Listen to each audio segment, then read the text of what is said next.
What's up, everyone? Welcome back to the channel on YouTube. Game 5 was a pivotal one for both, obviously the Mavs and the Clippers. 75-80% of the time, Game 5 winner usually wins the series, puts them at an advantage, and especially for the lower seed, Dallas going back home, they have an opportunity to close it out in Game 6. But I want to take a look at some of the plays in Game 5, especially the second and third quarter when the Mavs built like a 25-30 point lead. Luka was going off. He had 35. He was pretty much the only one, with the major numbers. The next highest scorer was 14. And even on the Clippers, the highest score was 15 with Paul George and Zubats. It was a struggle for George, 4 for 13. Struggle for James Harden, 2 for 12. The Mavs just kept playing their game. Luka kept, dicing them up. And the offense for the Mavericks really carried them throughout this second and third quarter, like I said. So I just want to take a look at some of those plays and see, why were they so successful against this Clippers defense that kind of held them back in the last game. Obviously they went up by 30. It was like 25 or 30 in the last game. The Mavs, they've kind of been scoring in the low 90s. They only scored 97 the first game, 96 the second game, 101 the third game in which they won. And then the fourth game, they scored 111, but they still lost. But that was more of a, garbage time. Not garbage time, but it was just more of a, late flurry at the end to try to keep the game close. But in Game 5, they scored 123, obviously the highest total of the series. So I want to take a look at some of those plays. And one of the reasons was Maxi Kleber. As you can see, he's faced in the corner right here. A lot of the times they're doubling the ball.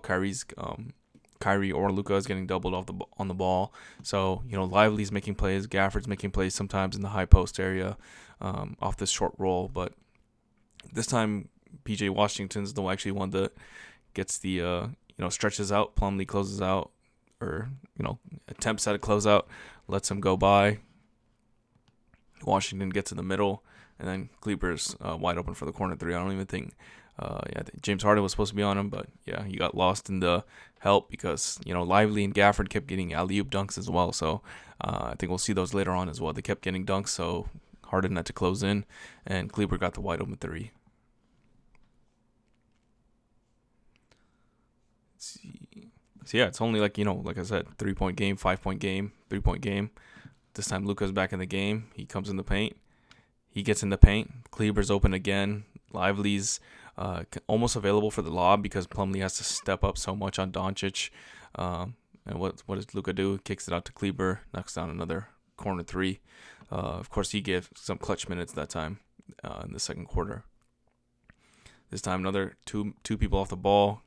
Plumlee kind of comes over. Luka just kind of plays it slowly. Eventually gets the and one. I think man hit him from behind, but he's able to he's kind of clever on this play because the foul was probably right here, but he kind of just caught it in the air, so it was kind of semi-continuation, and he got the and one.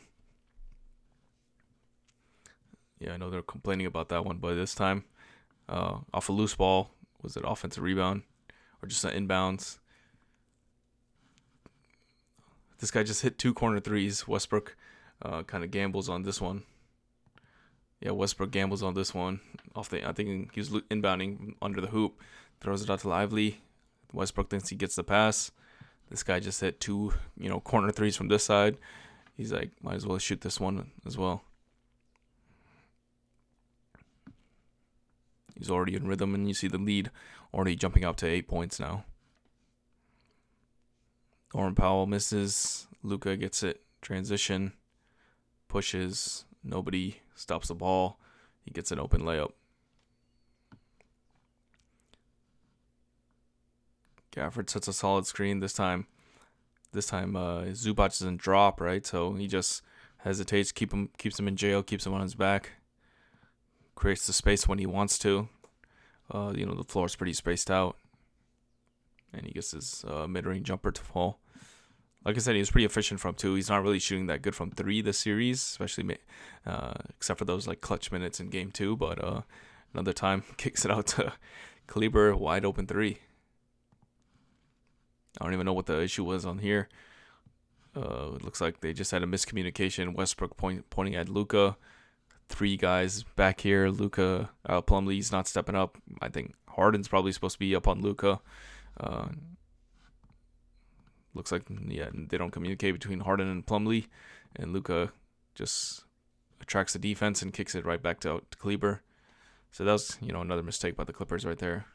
And like I said, that guy was hot. He's already hit 3 threes in the corner. That's the fourth three in the corner, pretty much wide open as well. This time in transition, looks like another time, Gafford just races out in front of Plumlee. Yeah, it's too late for Plumlee now. Gets the lob and gets the dunk. And Paul George is probably not going to be contesting that either. Still keeping it at a 10-point game, so they're still, definitely outscoring them for sure. But they're not racing away with it yet. This time Kyrie gets the ball. He's able to attack Plumlee off the dribble. Gets to a step back jumper. That's just a good shot by Kyrie. He's hit like timely shots. He only had, I think, 14 or 15 in this game, like I said, but he hit some timely shots, especially in the first quarter, to keep them in it. Derek Jones was pretty clutch as well. His was more of a defensive impact, but you can see he's spacing the floor and he's, just going to be ready to shoot. He's got to shoot that, even if he's doesn't have the most confidence, he's out there in the corner. If you're on the floor with Luka and Kyrie and everybody, you got to be able to shoot that, or you got to be willing to shoot that, I should say.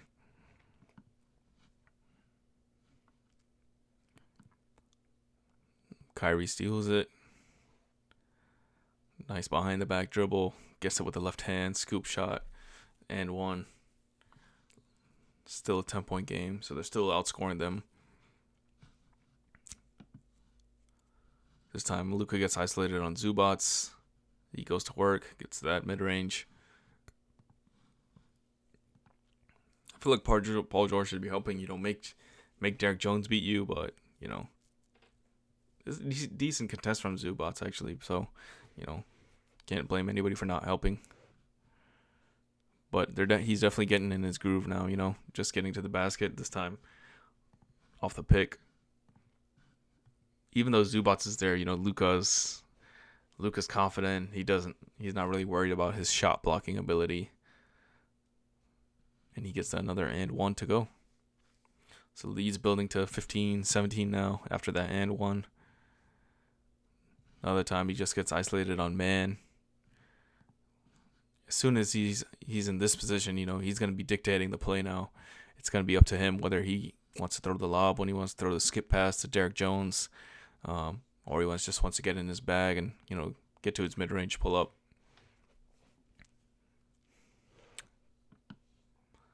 Looked like he was the best player in this on the floor today. It's kind of been the story of the playoffs, right? There's a lot of stars on both teams almost in every series, but in every series there's been like a main guy. In Phoenix series, it was Ant. This series seems like it's Luka, especially after those clutch shots in Game 2. Like I said, the Nuggets Lakers series was obviously Jokic. Who else was there? OKC, New Orleans, obviously SGA. Hitting some clutch shots when they need to, but also just dominating the game most of the time. This time he gets his... That's a nice follow-up by Derek Jones. Nice little poster right there. Almost on Westbrook. Or on Norman Powell. Sheesh. So let's see the lead building up to 20 now. So it doesn't look like the Clippers have many answers for them. Derek Jones once again attacking the closeout. Kicks it out to Kleber. Like once you get Derek Jones like getting rim pressure on you, and then there's three people here, that's kind of an easy pass to Kleber. Good recognition by Derek Jones to kick it out. Well, he's wide open again in the corner. It's like he's wide open. This time they have no answers. Once again, he's in this position off the guy behind him, Terrence Mann behind him. He's got Derek Jones on the roll if he wants him. Gets in the paint. Paul George steps up. Norman Powell has to make a decision.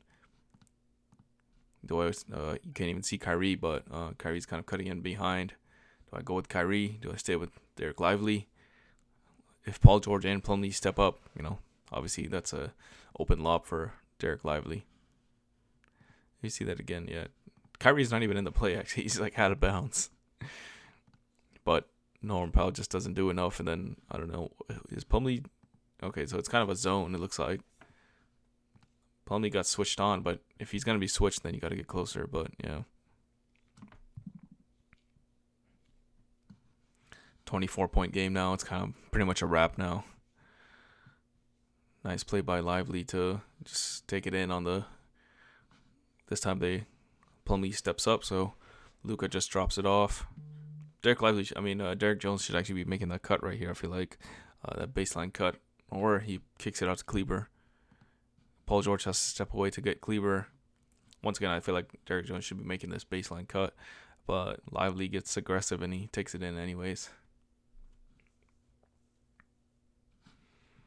Let's see. It's like a 25-point game now. Yep. PJ Tucker's in. Kind of know it's over. Luka's going to just want to cook him. So yeah, you can see, the Clippers are failing to get pretty much any stops, significant stops in a row against this Mavericks team. This is pretty much the icing on the cake. 26-point game, and he gets a 4-point play basically to increase the lead to almost 20.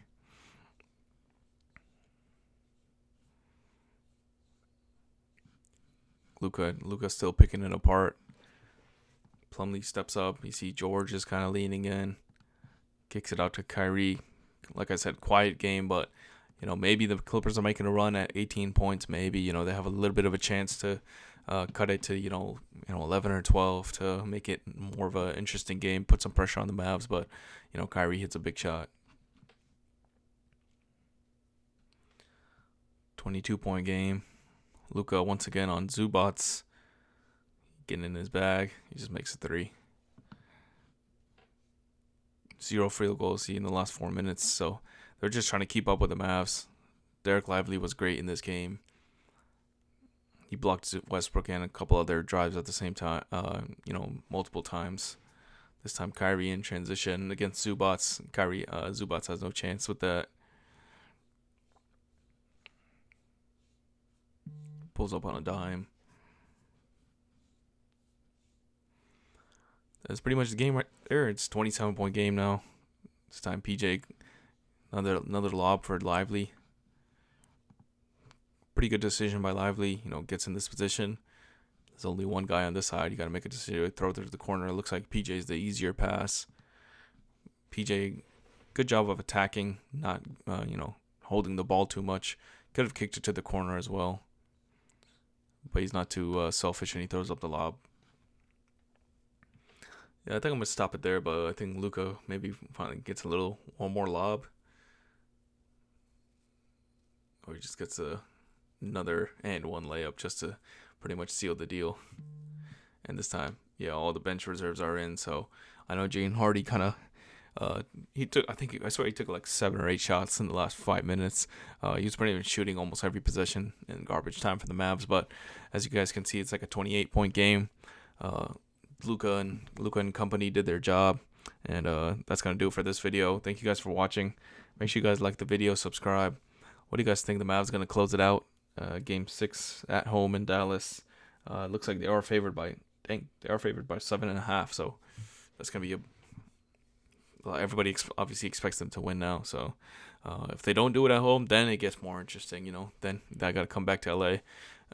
Maybe Kawhi plays in Game 7. I don't know. Maybe it doesn't look like he's playing in Game 6 based on that line. So yeah, thank you guys for watching. Let me know what you guys think. I'll see you all next time.